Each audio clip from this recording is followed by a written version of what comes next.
한 말을 내가 듣고 마음이 부드러워져서 여호와 앞 곧 내 앞에서 겸비하여 옷을 찢고 통곡하였으므로 나도 내 말을 들었노라. 여호와가 말하였느니라. 아멘. 오늘은 이 본문 말씀을 가지고 하나님의 말씀에 바르게 반응해야 합니다라는 제목으로 말씀을 상고하고자 합니다. 이렇게 하나님의 말씀이 선포되었을 때에 그 말씀을 듣고 옷을 찢었던, 물론 그런 왕들이 여럿 있었습니다. 그 중에 한 왕인 요시야에 대해서 오늘 요시야를 보면서 말씀을 상고하고자 합니다. 열왕기하 22장 2절에 보시면은 요시야가 여호와 보시기에 정직히 행하여 그의 조상 다윗의 모든 길로 행하고 좌우로 치우치지 아니하였더라.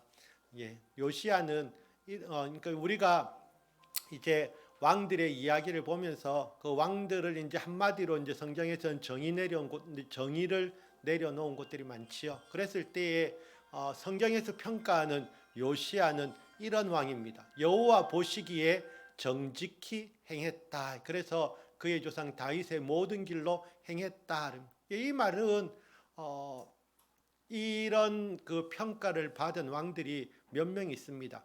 이 왕도 있죠. 히스기야도 잘 아시죠. 히스기야가 그의 조상 다윗의 모든 행위와 같이 여호와께서 보시기에 정직히 행하여, 그래서 북이스라엘에는 이런 임금들이 한 명도 없었지만 다 여로보암의 길로 가고 했던 괜찮습니다. 여로보암의 길로 갔던 그런 왕들이지만 그래도 이스라엘 그러니까 남유다가 그래도 나라가 보존될 수 있었던 것은 이렇게 다윗의 길로 갔던 왕들이 있었기 때문이죠. 그런데 히스기야는 그의 조상 다윗의 모든 행위와 같이 여호와께서 보시기에 정직하게 행했다라고 했는데, 그런데 이 요시야 왕은 평가가 하나 더 있죠. 모든 길로 행하여 좌우로 치우치지 아니하였더라. 그래서 이렇게 좌우로 치우치지 않은 왕은 요시야밖에 없습니다. 그러니까 더 요시야가 근데 요시야 왕이 이렇게 더 열심히 살아야 했던 이유가 있을 수 있죠. 이 남유다의 마지막 시기를 살았던 왕이거든요. 시대가 악하고 힘들수록 더 하나님밖에 의지할 수 없다는 것을 요시야는 깨달았던 것 같습니다. 그래서 이 신명기에 보면 구약 성경에서는 하나님께서 이스라엘 백성들에게 주신 말씀이 이 말씀이죠. 너희 하나님 여호와께서 너희에게 명령하신 대로 너희는 삼가 행하여 좌로나 우로나 치우치지 말고 너희 하나님 여호와께서 너희에게 명령하신 모든 도를 행하라. 그리하면 너희가 살 것이요 복이 너희에게 있을 것이며 너희가 차지한 땅에서 너희의 날이 길리라. 그래서 이스라엘 백성들에게 하나님께서 이 말씀을 주셨어요. 이 말씀대로만 살면은 이스라엘 백성들은 번창하고 복받으며 살았겠지요. 그런데 이 말씀 들었다고 해서 이 말씀대로 살아간 것이 아니기 때문에 이스라엘 백성들은 어려움을 당했습니다. 그런데 열왕기하 23장 25절에 보면 요시야를 한 번 더 평가하는데 이런 말씀이 나옵니다. 요시야와 같이 마음을 다하며 뜻을 다하며 힘을 다하며 모세의 모든 율법을 따라 여호와께로 돌이킨 왕은 요시야 전에도 없었고 후에도 그와 같은 자가 없었더라. 이 말씀 보면은 요시야 왕은 참 정말 예수님께서 하신 말씀이 뜻을 다하여 마음을 다하며 뜻을 다하며 힘을 다하여 하나님을 섬기는 그 모습을 요시야가 보여줬었는데, 그래서 이렇게 여호와께로 돌이킨 왕은 요시야 전에도 없었고 후에도 그와 같은 자가 없었더라. 후에도 당연히 없었어요. 왜냐하면은 나라가 망했어요. 요시야 왕 뒤에는 나라가 망해버렸습니다. 물론 요시야 뒤에도 몇 왕이 더 있었어요. 하지만 이 요시야 같은 왕이 없었기에 남유다도 망할 수밖에 없었어요. 그런데 도대체 왜 이스라엘 남유다는 망할 수밖에 없었냐 하면요, 이 사람 때문이었어요. 그러나 여호와께서 유다를 향하여 내리신 그 크게 타오르는 진노를 돌이키지 아니하셨으니 이는 므낫세가 여호와를 경노하게 한 그 모든 경노 때문이라. 그래서 하나님께서 유다를 망하게 하셨대요. 므낫세가 도대체 무슨 일을 했길래요? 하나님께서 이만큼 화가 나셨냐면요. 그런데 이 므낫세가 누군지 아십니까?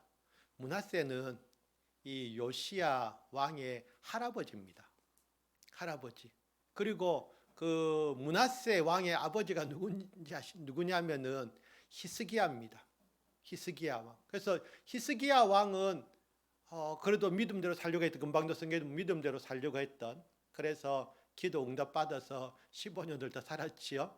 그런 왕인데 그 아들 손자인 이 므낫세 왕은 그 므낫세의 아버지는 석 달밖에 왕을 못했어요. 그래서 자기가 어린 나이에 왕이 됐는데, 그러면서 오랫동안 왕을 했어요.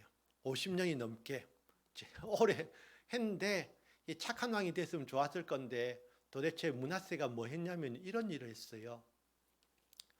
유다 왕 므낫세가 이 가증한 일과 악을 행함이 그 전에 있던 아모리 사람들의 행위보다 더욱 심하였고, 또 그들의 우상으로 유다를 범죄하게 하였도다. 그러므로 이스라엘의 하나님 여호와가 말하노니 내가 이제 예루살렘과 유다에 재앙을 내리리니 듣는 자마다 두 귀가 울리리라. 그래서 아버지 히스기야 때는 어땠습니까? 우상들을 없애고 산당들을 없애고 다 종교 개혁을 했었거든요. 그런데 이 므낫세가 아버지가 아니고 손자 므낫세가 왕이 되고 나서는 이스라엘 전역에 우상들을 다 세웠어요. 그래서 심지어 성전 안에도, 하나님의 성전 안에도 아세라 목상을 세우고요. 그러니까 목상 안에까지 세우고 그리고 그 성전 좌우로 또 다른 그 신전들을 세우고요. 그리고 그 옛날에 보면은 그 종교의식은 약간 이런 성적인 것도 있잖아요. 그래서 신전에 남창들도 있고, 그러면서 이 이스라엘 전체를 그냥 우상의 소굴로 만든 사람이 이 므낫세 왕입니다. 그래서 근데 이걸 보면서 좀 이해가 안 되는 부분은, 이렇게 믿음의 아버지 할아버지 밑에서 태어난 아들 손자들이 우상을 섬겨요. 그리고 또 이 므낫세의 손자인 요시야는 또 믿음의 사람이 되었어요. 참 이 믿음들이 쭉 이어져 내려갔으면 정말 좋았을 것인데, 이 믿음이 이렇게 좋은 믿음의 사람, 그 믿음을 가진 사람들이 믿음이 전수되지 못하고, 히스기야에게서 므낫세 같은 사람이 나오고요. 이 므낫세에게서 또 요시야 같은 사람이 나와요. 그래서 이걸 보면서 정말 우리가 이 믿음의 전통을 가진다는 것, 그것이 최고의 축복이라는 생각이 듭니다. 이스라엘이 다윗의 그런 믿음이 쭉 이어져 내려왔더라면 좋았을 텐데, 그래서 이 므낫세 때에 너무도 엄청난 이렇게 우상들을 만들어서 하나님을 노하게 만든 그 재앙을 이스라엘이 받는 것이지요. 그런데 이제 그 요시야가 왕이 됐어요. 요시야가 몇 살에 왕이 됐냐면은 8살에 왕이 됐습니다. 8살에 왕이 되니까 사실은 아무도 모르죠. 그러니까 뭔가 섭정이 있었을 것이고, 그래서 왕이 된 지 한 18년이 되었을 때, 왕이 된 지 18년 되니까 나이가 26이죠. 아직 이제 젊은이, 이제 20대 청년이 이제 뭔가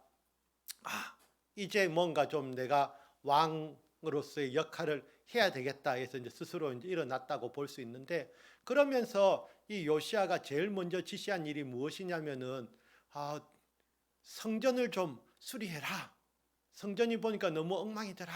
그래서 그 성전을 수리하라고 이제 그 서기관을 보냈고, 서기관이 이제 제사장한테 가서 왕이 성전 수리하라던데요. 그러니까 이제 성전을 그제서야 이제 수리하기 시작한 거예요. 성전이 그동안 그 이전에 므낫세 시대에는 성전이 그냥 존재는 했지만은 우상들 속에 있는, 그러면서 성전을 아무도 신경 쓰지 않으니까 성전이 상당히 이제 재단도 이제 다 부서지고, 예배 생활이 우상을 섬기는 나라에서 예배가 제대로 됐을 리 없지요. 그래서 이 성전을 수리하랍니다. 그러니까 이제 제사장이 네 하고 수리하다 보니까 뭐가 발견됐냐면요, 율법책이 발견되어졌어요. 그래서 대제사장 hil기야가 서기관 사반에게 이르되 내가 여호와의 성전에서 율법책을 발견하였노라 하고 hil기야가 그 책을 사반에게 주니 사반이 읽으니라. 그 저번에 목사님 설교하셨는데 그런 거 있잖아요. 성경책 탁 집에 갖다 놓고 있다가 주일날 교회 오기 전에 와서 먼지 탈탈탈 털어서 지금 이 사람들 똑같은 모습이 보여주고 있잖아요. 지금 율법책이 어디에 있었는지도 찾지도 못했어요. 몇 년째 그냥 넣어놨다가 이제 그 성전을 수리하려고 보니까, 그래서 막 이제 짐 꺼내고 이제 막 수리하려고 하다 보니까 저 안에 있던 율법책이 발견된 것이에요. 그래서 그 율법책을 사반에게 주니 사반이 읽었어요. 읽으니까 그 내용이 너무 무섭고 놀라운 내용이 있는 거예요. 그래서 다시 뛰어왔어요. 그래서 또 서기관 사반이 왕에게 말하여 이르되 제사장 hil기야가 내게 책을 주더이다 하고 사반이 왕의 앞에서 읽음에 왕이 율법책의 말을 듣자 곧 그의 옷을 찢으니라. 우리가 그 성경에서 옷을 찢는다는 것은 한 두 가지 정도가 제일 큰 일이 되겠는데, 너무 슬펐을 때, 너무 암담한 일을 너무 슬퍼가지고 그랬을 때 옷을 찢어요. 또 한 가지는 회개할 때, 자기가 회개할 때에 옷을 찢는 모습. 물론 이스라엘 백성들이 또 회개하는 다른 모습으로는 때로는 굵은 베옷을 입기도 하지만은, 그래서 어쨌든 즉각적으로 옷을 찢는다는 것은 이제 회개를 보여주는 그런 것이라고 볼 수 있는데, 왕이 율법책의 말을 듣자 옷을 찢었어요. 그런데 그 율법책이 정확하게 무슨 책인가는 알 수가 없어요. 어떤 학자들은 그냥 신명기 말씀일 것이다 라고도 하지만은 또 그렇지 않고 제사장 문서일 것이라고도 하는 학자들도 있어요. 그런데 어쨌든 그 말씀 속에 이제 우리가 내용을 봤을 때는 어떤 책이었는지는 알 수 없지만은 이스라엘이 하나님 앞에서 너무 범죄하여서 이제 이스라엘을 망하게 하겠다는 그런 내용이 있었던 것으로 보입니다. 그래서 그런 말을 들었을 때에 이 요시야가 자기 옷을 찢고 회개하기 시작했어요. 그래서 자기만 회개할 수 없잖아요. 그래서 왕이니까 자기 나라의 그런 책임을 갖고 있는 사람이 이제 이 말씀이 무슨 뜻이냐 이제 더 깊이 알려고 사람들을 보냅니다. 그래서 누구를 보내냐면 제사장 hil기야와 사반의 아들 아히감과 미가야의 아들 악볼과 서기관 사반과 왕의 시종 아사야, 사람들 사실 이름도 잘 모르겠고, 하지만 이 사람들이 왕의 측근들이고 고위 관료라는 건 아실 수 있잖아요. 그래서 왕궁에 있는 고위 관료들을 보냅니다. 자기가 직접 갈 수는 없고, 그래서 고위 관료 5명을 보내서 이 말씀의 뜻이 무엇인지 알아보고 오너라라고. 그래서 너희는 가서 나와 백성과 온 유다를 위하여 이 발견한 책의 말씀에 대하여 여호와께 물으라. 우리 조상들이 이 책의 말씀을 듣지 아니하며 이 책에 우리를 위하여 기록된 모든 것을 행하지 아니하였으므로 여호와께서 우리에게 내리신 진노가 크도다. 그래서 왕이 누구한테 보내냐면은 여선지자 훌다에게 보냅니다. 이 당시지만 여선지자지만 그 훌다는 인정받는 그런 선지자였던 것으로 보입니다. 그래서 훌다가 가니까 이야기합니다. 그래서 이 책의 말대로 그대로 된다라고 이야기한 것이, 여호와 16절 보시면은 여호와의 말씀이 내가 이곳과 그 주민에게 재앙을 내리되 곧 유다 왕이 읽은 책의 모든 말대로 하리니 이는 이 백성이 나를 버리고 다른 신에게 분향하며 그들의 손의 모든 행위로 나를 경노하게 하였음이라. 그러므로 내가 이곳을 향하여 내린 진노가 꺼지지 아니하리라 하라 하셨느니라. 지금 아직 그 진노가 행해지지 않았잖아요. 재앙이 내려지지 않았잖아요. 그럴 때에 이 율법책이 발견되게 하시고 그것이 임금 앞에서, 왕 앞에서 읽혀지도록 하셔서 하나님의 이런 뜻을 알게 하신 것은, 하나님께서 이제 내가 너희들 재앙 내릴 테니까 준비해, 이 말씀입니까? 우리가 부모님들이 자녀들을 혼낼 때 말이지요. 처음부터 야, 네 잘못했으니까 무조건 이거 일단 맞자고 먼저 때리고 나서 이제 잘못했지 묻는 게 아니고 애들한테 어떻게 합니까? 반성할 기회를 주시잖아요. 처음부터 때리는 게 아니라 말보다 매가 아니라 이제 이야기하지요. 깨달을 수 있도록. 그래서 이 말씀을 보면 하나님께서 이 요시야 때 또 요시야에게 이렇게 성전을 수리하고자 하는 마음을 주시고 성전을 수리하시면서 하나님의 율법책이 발견되어져서 그것이 백성의 임금과 이 신하들에게 알려지게 하신 것은 하나님께서 무조건 이 이스라엘을 망하게 하시겠다는 것은 아니라고 봅니다. 마지막 기회를 주시는 거지요. 하나님께서 이 말씀을 주셔서 진노가 내린다고 이야기했지만은 그랬을 때 요시야가 어떻게 합니까? 요시야가 그러니까 이 말씀이 이런 말씀이 선포되었다는 것은 하나님께서 회개할 수 있는 기회를 주신다고 저는 봅니다. 그래서 하나님이 이스라엘 백성들에게 그 구약 시대부터 말씀을 주셔서 이스라엘 백성들이 하나님을 잘 섬기고 말씀대로 살아가면은 복 받잖아요. 천대까지 복을 받는데 그런 기회를 주셨는데 이스라엘 백성들이 그 말씀을 듣지 않으니까 하나님께서 너희들 이렇게 살면 안 된다라고 그렇게 말씀하시는데 뭔가 깨닫는 게 있어야 되는데 그런데 우리가 이 히스기야 왕 때부터 해서 이 요시야 그리고 뭐 이제 마지막으로 갈 때에 우리가 잘 아는 유명한 선지자들이 많이 나왔습니다. 이사야 선지자도 있고요. 또 예레미야 선지자도 있고요. 그래서 이 선지자들이 무슨 역할을 하겠습니까? 계속해서 하나님의 말씀을 선포하지요. 이렇게 살면은 안 된다라고 끝까지 선지자들이 이렇게 말씀을 선포하고 있는데도 왕들이 안 들어요. 백성들이 안 듣습니다. 그리고 자기들 귀에 좋은 소리만 하는 거짓 선지자들의 말을 듣고 따르려고 하지요. 하나님의 말씀을 청종하지 않았습니다. 그런데 그 가운데에서 이 요시야의 반응은 달랐거든요.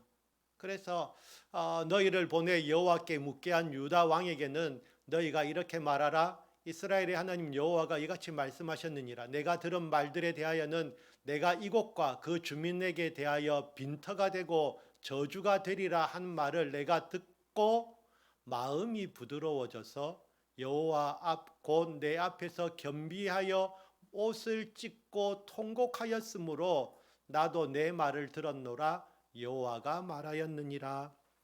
그래서 이 말씀이 들어졌을 때 요시야는 부드러운 마음을 갖고 있었어요. 이게 참 중요한 것 같은데 이 안 좋은 소리를 들었잖아요. 이제 망한다는 저주의 메시지가 선포되어졌는데 그 상황 속에서 즉각적으로 요시야는 옷을 찢으면서 회개하는 그런 모습을 보입니다. 이것은 어떻게 보면은 요시야 왕의 잘못이라기보다는 저 할아버지 때부터 내려오는 조상들로부터 내려오는 그 죄들로 말미암아 이제 이스라엘의 심판이 내려지는 것이거든요. 그래서 이 요시야가 옷을 찢는 것은 자기의 죄만 회개하는 것이 아니라 자기의 조상들로부터 내려오는 이 죄들을 하나님 앞에서 회개하면서 하나님 앞에 자기는 이제 바로 서겠다고 하는 그런 의지의 표현이기도 하지요. 그래서 옷을 찢었어요. 통곡하였어요. 나라를 생각하니까 자기 백성들을 생각하니까 통곡할 수밖에 없지요. 그래서 하나님께서는 이 요시야를 보셨고 그래서 하나님께서 이야기하셨지요. 네가 살아있는 동안은 그런 일이 없다. 그렇죠? 그래서 그런 일을 너는 보지 않을 것이다. 그래서 하나님께서 이 회개하는 요시야를 인정하셨고 그래서 이 요시야가 있는 동안에는 나라가 망하지 않을 수 있었지요. 그래서 우리가 하나님의 그러니까 이제 말씀을 읽을 때 말이지요. 말씀을 들을 때에 때로는 그 말씀이 내가 듣기 좋은 말씀이 아닌 경우도 있어요. 내가 듣기 좋은 말씀이 아닌데 말씀을 순종할 그 말씀에 그 말씀을 받아들이기가 힘들 때에도 우리는 그 말씀을 받아들일 수 있는 부드러운 마음이 되어야 되는 것이죠. 사실 그렇게 되기 위해서는 우리의 자아가 살아있으면 참 어렵습니다. 그래서 우리가 말씀을 들을 때에 그리스도 예수의 사람들은 육체와 함께 그 정욕과 탐심을 십자가에 못 박았다고, 그래서 나는 죽었다라고 고백해야지 그 말씀에 순종할 수 있지요. 내 이성이 살아있고 내 의지가 살아있는 상황에서는 그 말씀을 그대로 순종하기가 어려울 수 있습니다. 하지만 그렇게 뻣뻣하게 나간 이스라엘 백성들은 결국은 다 멸망을 받는 것이죠. 하나님께서 말씀을 주셨을 때에는 결국 그 말씀에 순종하고 나 자신을 돌아보고 회개하는 모습이 요구되는 것이지, 하나님의 말씀이 내 마음에 맞는 말씀이 되도록 그것을 요구할 수는 없는 것이잖아요.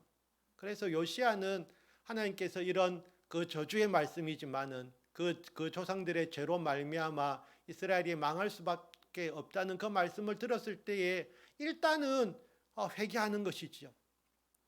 잘못에 대해서 그 말씀에 대한 말씀을 듣고 자기의 잘못이 아니고 할아버지의 잘못이고, 그렇다고 할지라도 이 할아버지가 회개해야 될 문제가 아니고 내가 이제 요시야가 회개하면서 정말 마음을 겸비하니까 하나님께서 요시야를 받아주셨어요.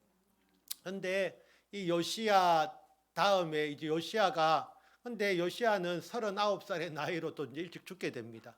그래서 그 아들 여호아하스가 왕이 됐거든요. 석 달 만에 쫓겨났어요. 애굽으로 잡혀가지고 죽었어요. 그리고 여호야김이 또 11년 동안 통치하다가 또 이제는 바빌론으로 잡혀갑니다. 여호야긴이, 여기 보면은 여호아하스와 여호야김과 시드기야는 요시야의 아들들입니다. 그러니까 저기 19대 여호야긴은 여호야김의 아들입니다. 여호야김의 아들이 여호야긴인데 이 왕들에 대한 평가는 전부 다 악한 왕들입니다. 그 요시야가 그렇게 하나님 뜻대로 살려고 그래서 열왕기하 23장에 보면은 이 요시야가 했던 일들이 나옵니다. 온 나라에 있는 우상들 제거하고 산당들 다 깨뜨리고 거짓 제사장들 다 죽이고 하면서 어쨌든 이 역사상 제일 큰 종교 개혁을 시도하거든요. 그리고 사사시대 이후로 한 번도 지켜지지 않았던 유월절까지 지키면서 정말 나라를 하나님 나라로 만들기 위해서 애를 썼지만은 그것은 요시야의 열심이었고 그 열심들이 자기 아들들에게도 또 전달되지 못한 거예요. 이 요시야 왕의 아들들이 말이지요. 그 아버지의 믿음을 조금만 더 이어받았더라면, 그러면은 그래서 하나님께서 요시야의 믿음을 보시고 이스라엘의 그런 그 멸망을 유보시키신 거잖아요. 그래서 만약에 이 요시야를 이은 이런 요시야의 아들들이 계속해서 믿음으로 살려고 애를 썼다면은 또 이스라엘은 계속해서 유지될 수도 있었겠지요. 그런데 요시야의 아들들은 그 하나님의 말씀을 쉽게 받아들이니까 바르게 받아들이지 않았습니다. 그래서 유다의 요시야 왕의 아들 여호야김 제4년에 여호와께로부터 예레미야에게 말씀이 임하니라. 이르시되 너는 두루마리 책을 가져다가 내가 내게 말하던 날 곧 요시야의 날부터 오늘까지 이스라엘과 유다와 모든 나라에 대하여 내가 내게 일러준 모든 말을 거기에 기록하라. 기록했어요. 자, 그래서 중요한 요 유다 가문이 내가 그들에게 내리려 하는 모든 재난을 듣고 각기 악한 길에서 돌이키리니 그리하면 내가 그 악과 죄를 용서하리라 하시니라. 우리가 앞부분에서 아까 그 열왕기 25장에서 보면은 그 므낫세의 죄로 말미암아서 이스라엘을 다 멸하시겠다고 말씀하셨지만은, 하지만 이스라엘을 멸하는 것이 하나님의 그 원하시는 바는 아니지요. 그래서 또 기회를 주시잖아요. 이제는 예레미야를 보내셔서 듣고 돌이키면 용서하겠다라고 하시는 것이 하나님의 뜻입니다. 하나님의 뜻은 이것이죠. 하나님의 자녀들이 바르게 되고 잘 사는 것이 하나님의 뜻이지요. 그냥 다 멸망시키는 것이 하나님의 뜻은 아니신데. 자, 이렇게 예레미야가 가서 말씀을 전하면은 여호와김이 어떻게 반응을 보였을까요? 이제 하나님께서 예레미야에게 두루마리에 써라 해가지고 이 예레미야가 두루마리에 다 썼어요. 들고 가서 이제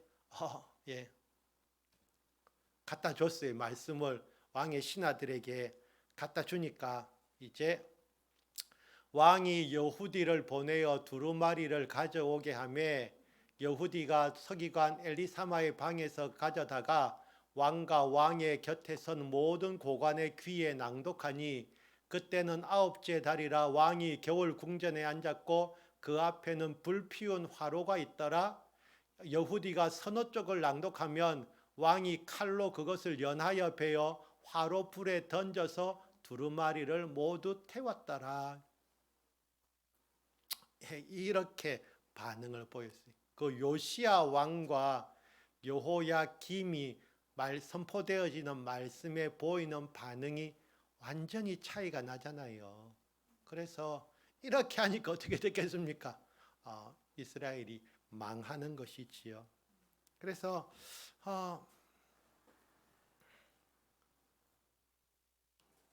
왕과 그의 신하들이 이 모든 말을 듣고도 두려워하거나 자기들의 옷을 찢지 아니하였고 엘라단과 들라야와 그마랴가 왕께 두루마리를 불사르지 말도록 아뢰어도 왕이 듣지 아니하였으며, 왕이 되니까 말이죠. 사람들은 좀 그런 것 같아요. 사람들 자리가 점점 더 올라가면 말이죠. 다른 사람들 말을 잘 안 듣습니다. 그게 사람이 희한하지요. 위로 올라갈수록 사람들의 말을 더 잘 들어주면은 더 훌륭한 지도자가 될 수 있을 것인데, 왕이 되니까 이제 무서운 게 없는 거예요. 하나님도 몰라봐요. 그래서 하나님께서 말씀을 보내셨는데 그 말씀을 듣는 게 아니고 자기가 찢어가지고 불에 던져요. 막 이렇게 하니까 어떻게 보면 진짜 이것이 이렇게 예레미야는 계속해서 그 이후에도 계속해서 말씀을 전하지요. 하나님 말씀에 순종해야 된다고, 복종해야 된다고. 하지만 아무도 그 말에 귀를 기울이지 않습니다. 결국 이스라엘은 망하게 되고 그 70년간의 바벨론 포로 생활을 하게 되는데, 사실은 하나님께서는 그렇게 이스라엘이 망하게 하셨지만 어땠습니까? 하나님의 뜻은 그 아브라함의 자손들이, 다윗의 자손들이 망하는 것이 아니라 그들이 하나님의 백성으로 바르게 세워지는 것이 하나님의 뜻인데, 그래서 도저히 안 되니까 70년 동안 포로 생활 시키고 다시 이제 시작하시는 거잖아요. 그래서 하나님께서 이렇게 기회를 주시고 말씀을 주실 때에 그 말씀을 들을 수 있는 귀가 되어야 됩니다. 그래서 우리가 하나님의 말씀이 선포될 때에 참으로 우리는 이 땅에서 살아가면서 하나님의 뜻을 알고 그 말씀에 순종하려고 하는 태도가 필요합니다. 그래서 우리는 이 세상에서 어떻게 잘 살고 하는 것이 문제가 아니라 더 중요한 것은 하나님의 뜻을 분별하는 것이지요. 이제 이미 다 외우고 계시잖아요. 그러므로 형제들아, 내가 하나님의 모든 자비하심으로 너희를 권하노니 너희 몸을 하나님이 기뻐하시는 거룩한 산제물로 드리라. 이는 너희가 드릴 영적 예배니라. 너희는 이 세대를 본받지 말고 오직 마음을 새롭게 함으로 변화를 받아 하나님의 선하시고 기뻐하시고 온전하신 뜻이 무엇인지 분별하도록 하라.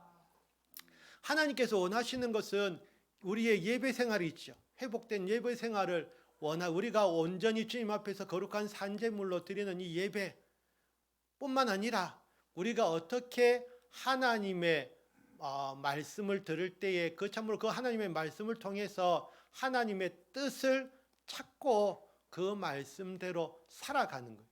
그래서 우리가 그것이 우리의 삶이지요. 우리가 살아가야 될 삶은 하나님의 뜻이 무엇인가가 우리에게 초점이 맺어져야 되지, 내가 이 땅에서 잘 사는 건 사실은 큰 의미는 없습니다. 그리고 이 땅에서 왕이 된다 할지라도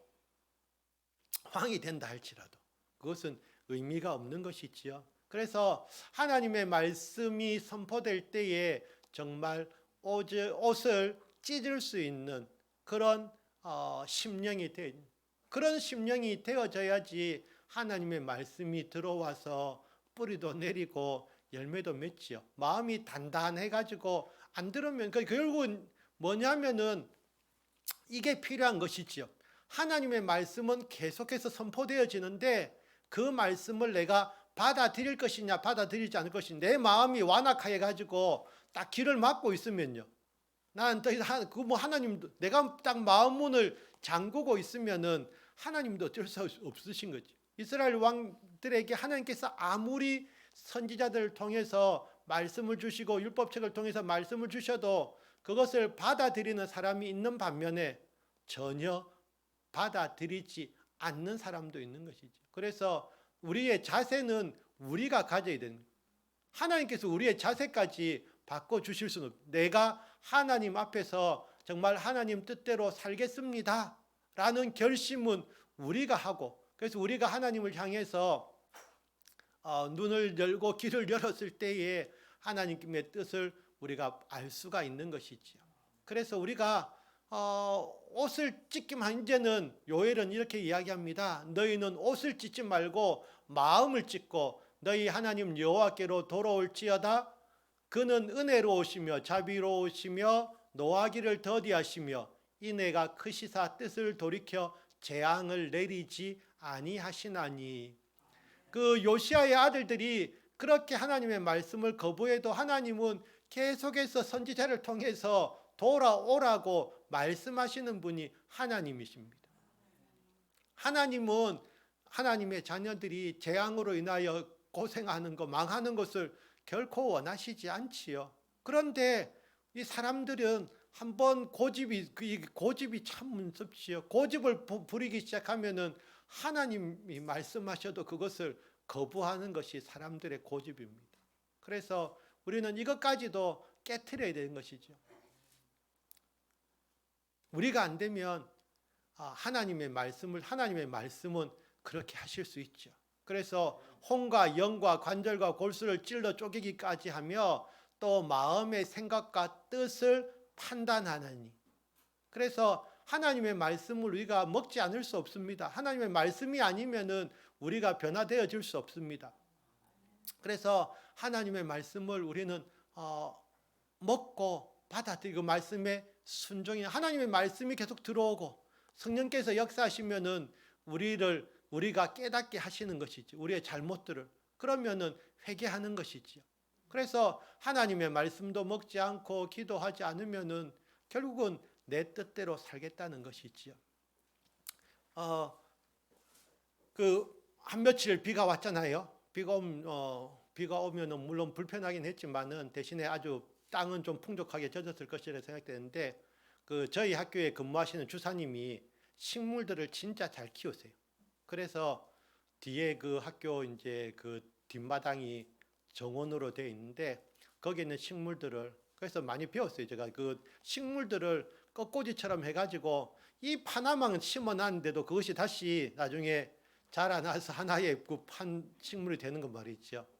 물론 시간은 걸리지만은, 그래서 그분이 참 근데 그분이 하시는 말 중에 제가 한 가지를 들은 게 뭐냐면은, 식물들에게 물을 줄 때에 풍족하게 줘야 된다는 것이죠.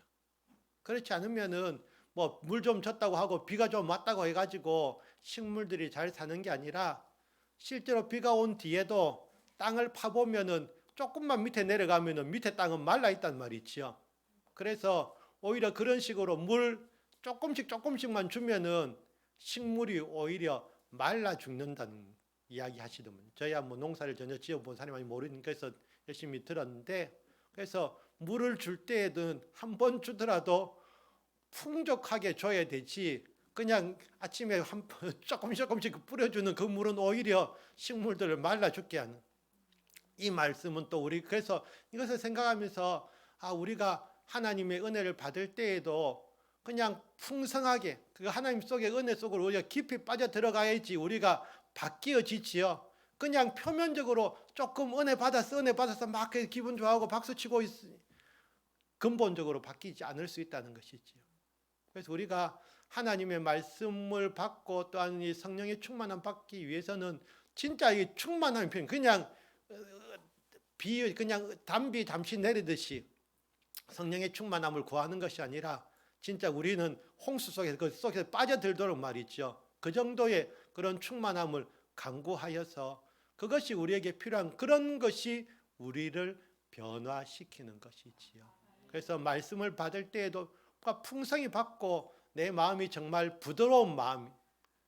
그래서 우리가 오늘 함께 잠시 짧게 기도할 것은 정말 우리의 마음이 하나님의 말씀이 선포될 때에 그 말씀을 잘 흡수하는 부드러운 마음이 되게 하시고 그래서 우리가 그 말씀 붙들고 승리하는 우리의 삶이 되기를 원합니다.